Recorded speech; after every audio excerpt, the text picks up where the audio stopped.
Greetings, everyone, and welcome to my podcast once again, titled Investigating the Dynamics of Informality Within the Taxi Industry and its surrounding on the and its influences on the surroundings.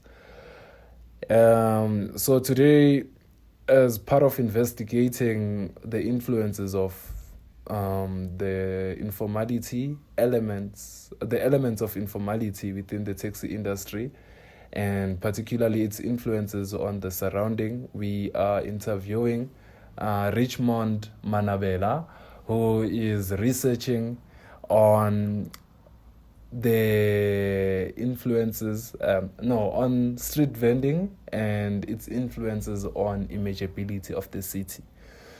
So which is I feel like it is very it is a very relatable research to this podcast, and hopefully he will be able to enlighten us on the influences of the taxi industry on the surroundings. Hello, Mr. Manvhela. Would you like to give us a brief background on your research? And introduce yourself. Thank you for having me today on your episode. I am Manvhela Richmond. I am investigating the impact of street vending on the imageability of a street, which I chose Joubert Street in the city of Johannesburg. So the reason I chose this topic was, like, what I've noticed about scholars in African cities is they are looking at the economic side of street vending, livelihood experience of street vendors, and neglecting the impact street vending has on the image of the street or image of any public space street vendors are operating. Powerful stuff. And good luck on your research. Thank you so much. Yeah. Okay, let's get right into it. The first question I have for you, Mr. Manvhela, is what do you think are the influences of the taxi industry on street vending? A great question indeed. The influences of street vending on the on the taxi industries, I will say. Did I get your question right? Yes, I'm asking the influences of the taxi industry on the street vending. Or my response to your question will be, what I've noticed while I was going through the site is where there's taxi rank or the formation of taxi rank, there's a presence of street vending. So I would say there is a relationship between the two, whereby where there's a taxi rank, there's a presence of street vending. The influence taxi ranks have on the street vending is that it attracts street vendors to be on the site. At the same time, street vendors attract people on the taxi rank, which makes it more easily accessible for those who are working the workers, taxi commuters, to access those necessities where like cigars from street vendors, and at the same time they're not late to catch a taxi. So their contribution is it's huge in the city of Johannesburg, whereby this tool needs to be looked in a way that it contributes greatly in the informal economy of the city, and it should not be looked down, and it should be supported in a way that it gives life to both taxi ranks and street vending.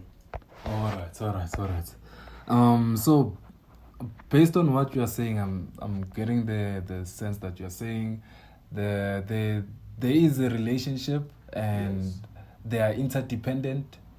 Yeah, you'll say that. Yeah, okay. All right. That is a very important contribution. In light of that, would you say, or do you think that the dynamics of the taxi industry, since we know that the taxi industry in South Africa is, although it's not informal institutionally, however, its operations are regarded as informal. So would you say that sense of informality within the taxi industry influences plays a role in shaping the influences of street vending, particularly on imageability? So, to answer your question, is looking at the dynamics of taxi industry, is, as you've mentioned, that people look at taxi industry as informal, but then at the same time it is formal. But then at the same time, people who are operating taxi drivers are the one who are doing their work in an informal way. And its influence on the imageability of a city or imageability of a street is that we need to look at this. There are so many physical urban elements where these taxis are found, where these taxi ranks are found, and where there is street vending. So first of all is we need to look at these dynamics as a form of interdependent in a form of interdependent relationship, whereby street vending needs taxi industries or taxi rank to be on the site for it. So these two, I will not say much that it does have an influence on the imageability of the city, but it does have influence on the street vending. But at the same time, it only influences street vending, whereby street vending influences the image of the city. It can be in a positive or in a negative way. Well, we can look at that on that impacts on the another episode or later on when we need to. I hear you, man. I hear you. So you're saying they are interdependent, street vending and the taxi industry, and that the taxi industry on its own does not necessarily have an impact on the image. But I beg to differ, my man, because let's look at the city of Johannesburg, for example. Yes. We have taxis lining up, particularly looking at Jubet Street. Yes. Jubet Street, there's a lot of taxis that are parking on the side, and what? You disagree? I disagree with that. Is it Jubet Street or Van Manvhela? It's Jubet Street. The one. Which one? The one in front of Jubet Park. No, that one is more of it. Only it's a one-way street. Yes, that's why. Yeah, so it only accommodates one car at a time and doesn't have any taxi rank nearby except for pre-taxi rank. Well, I seem to have my streets mixed up, but I meant looking at the inner city of Johannesburg. Yes. We can admit that the taxis park on the side. Would we not? Yeah, they do park. Yes, and does that not affect the imageability of the city? Yeah, in that sense, yes, it does affect the image of the city. Yes. But taxis they're not always there. So I would say they have like a time range where they affect the image of the city. Mm-hmm. Similar thing with the street vending. Yeah. It doesn't affect at night. Not if their market stalls, their market structures are removed. Their influence on the image of the city is different when there is visibility of taxis, visibility of market stalls. Mm-hmm. So it varies with time. It varies with time when there's a presence or absence of these features we just mentioned. All right. So according to you, is it a bad thing or a good thing that we have such elements on the streets and now according to me, I don't think it's a bad thing to have. It makes cities unique.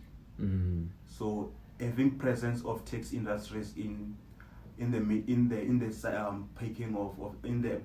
on the sides of the street, it gives like a symbolic.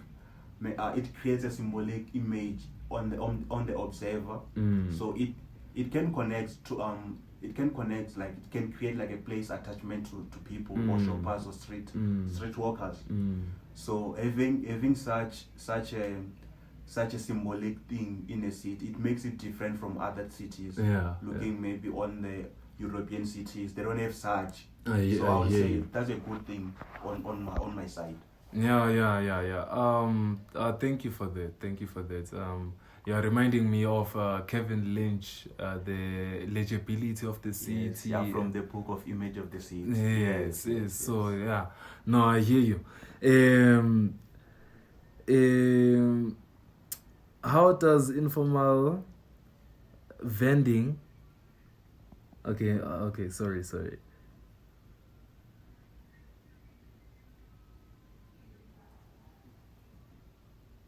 Okay, no, I feel like this question we've already answered.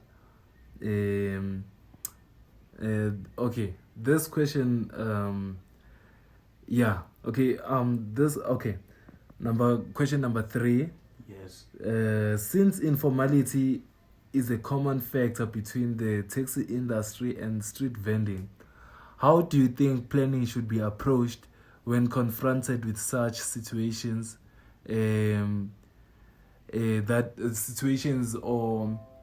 Situations that have a strong element of informality. How should planners be approaching such, according to you? Yes.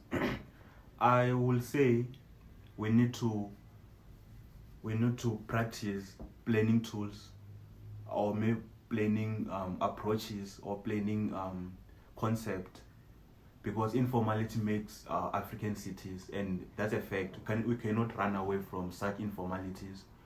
So we need to look at this, like we need to have like a communicative planning approach to tackle this situation, whereby we practice participatory planning approach, where we gather taxi drivers or taxi association and street vending to have like a better way to see which way works better for us. Since as planners we are good at seeing the problem, but then we're not dealing with the matter at the ground, or on the ground.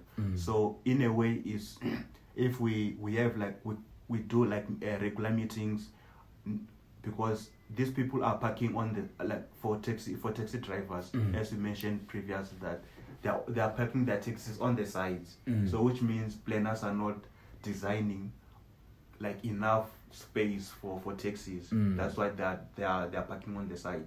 And if we can create enough or adequate space for taxis, I think won't have such a problem to begin with. Similar with the street vending. I will not say it's similar with street vending, because street vending it only look at where there's a more movement of people. So those ones, they only target that, so they can make an income out of it. So how as planners we should approach this is, let's sit down with the people on the ground. Let's have a conversation with them first to listen to their needs. I know like participatory planning from other scholars, they say it doesn't work. It's like it's a cheap talk. They just go there, talk to people, but then at the decision making, they don't include their input. But if we as like future planners or future we are more ethical.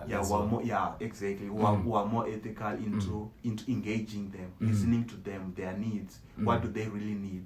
Because planning to this won't give them. Planning without knowledge on the ground won't be sufficient enough for them. Yeah, I agree. In light of what you've just mentioned, yes, particularly with the taxi industry and taxis parking on the sides of the road and all of that, let's look at the city of Johannesburg. And now you are now the mayor, or someone who's in a leadership position, and are able to do something regarding such urban phenomena. Yes. Are you saying that we should be planning? How would you approach tackling the issues of taxis parking on the side, the informal the informal taxi ranks, for example, like when looking at Jubet Street, not Jubet Street necessarily, like Jubet Park. Yes, Jubet Park, and then there's this side where you get taxis from Benoni, Springs, and all of that. They are parking on the side. They are important to the people that are using them. Yes. But however, they are disrupting walkability and the movement of people within these spaces. So as a person that is in charge, how would you tackle such in light of trying to achieve sustainability and in light of trying to achieve sustainability and as well as pedestrian-centered streets? Well, that's a bit difficult question, but let me give my input. Like as I've mentioned previous, informality happens automatically. Whether we like it or not, it's gonna happen. So that's why there's a formation of informal taxi rank they mentioned, but I'll not call them informal taxi ranks. I'll call them informal taxi spot, where they only pick people and deliver them to their destination. So you already labeling this as an informal taxi rank. You are assuming or concluding these are taxi ranks, but how I see them is different. I see them as a spot to collect people from one destination to another destination. How I will be as if I was a mayor of the city of Johannesburg is that I was not gonna ban these spots or these taxi spots. I was going to allow them, but they never have like a limited time. Up until this time, taxis are not allowed to park on this space but it will be only at night. So during the day, people can access these people. Yes, I know that you mentioned that it disturbs the walkability of people. People will always be disturbed. Like the movement of people will always be disturbed. It's either by street vending, businesses. Like we are the people, and Texas needs the people. So you are saying we should prioritize. What should we prioritize exactly? So is it the people or the taxis? Whilst they are interdependent, they need each other. Yes, and taxis, luckily enough for taxis, they don't park on the sidewalk. They park on they only affect the movement of cars or taxis. They don't affect the movement of people. So the only thing that can be done is let the taxis be there. Let the people move around the space. I hear you. Yeah. I hear you. Let it be as it is. As it is. Yeah. Because I think things are difficult. People need money. So. I hear you. So we are concluding our podcast, Mr. Manvhela, and your contributions are very are valued. I would say. Yes. However, one last thing I'd like to ask you, as an urban planner in the making, how do you feel your contribution? Yes. What are your contribution? How do you feel you will contribute to the urban planning of African cities? And what is your my contribution? Yeah, what governs you as a planner? That's what I'm asking you. With regards to the informality, with regards to how urban spaces are already in African cities, what governs you as a planner? What type of planner are you? The type of planner I will be in future. Yes. I love to consider myself as a future urban designer, not as a planner, as you have mentioned. So my contribution to the city where there's a informality which is happening, I will design spaces that accommodate not almost everyone, but the majority of people who needs to use the space. So if let's give an example about let's pick a street in the city of Johannesburg where there's a visible taxis parking on the sides. Manvhela Street. Yeah, Manvhela Street. So what I will do is I'm going to minimize on the private vehicle movement. I'm gonna take the other lanes I'm going to reduce the lanes for private vehicles to accommodate taxis. So that's what I will do, since I cannot redesign the city because I'll have to demolish the whole building